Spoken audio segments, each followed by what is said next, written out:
আশুরার দিন 10 মুহররম, এই যে এই মাস চলতেছে মুহররম, এটা হচ্ছে এই মাসটা কার? আল্লাহর মাস। এই মাসটা কার? আপনি যদি আশুরার দিন একটা আমল করতে পারেন, আপনার শব্দ কবুল হয়ে যাবে, নসিব খুলে যাবে, ভাগ্য পরিবর্তন হয়ে যাবে। আল্লাহর কসম করে বলছি, যত দোয়া করেছেন আপনার দোয়া কবুল হয় নাই। আপনি ঋণগ্রস্ত আছেন, বিপদগ্রস্ত আছেন, একদম অকেজ হয়ে গেছে জীবন যেন চলেই না, সংসারে কোনো আয় বরকত রুজি কোনো কিছুই নাই, ইনকাম একদিক দিয়ে করেন আরেক দিক দিয়ে চলে যায়, মনে হয় কোনো কিছু তো বরকতই নেই। আপনি আমলটা করেন, আল্লাহ তাআলা নসিব করে দেন ইনশাআল্লাহ।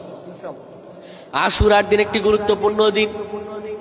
এই আশুরার দিন আল্লাহ রাব্বুল আলামিন মূসা আলাইহিস সালামকে ফেরাউনের কবল থেকে রক্ষা করেছিলেন। এটি গুরুত্বপূর্ণ দিন।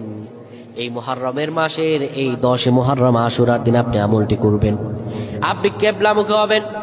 কিবলামুখী হয়ে আপনি আয়াতুল কুরসি পড়বেন 10 বার। আয়াতুল কুরসি 10 বার পড়ার পরে পড়বেন লা ইলাহা ইল্লাল্লাহ, এই দোয়াটি পড়বেন, এই কালিমাটি পড়বেন 100 বার। এরপরে দুরূদ শরীফ পড়বেন 100 বার। এই করে আল্লাহর কাছে দোয়া করবেন, আল্লাহ রাব্বুল আলামিন আপনার তামাম দোয়াগুলো কবুল করে নেবেন। আল্লাহুম্মা আমিন।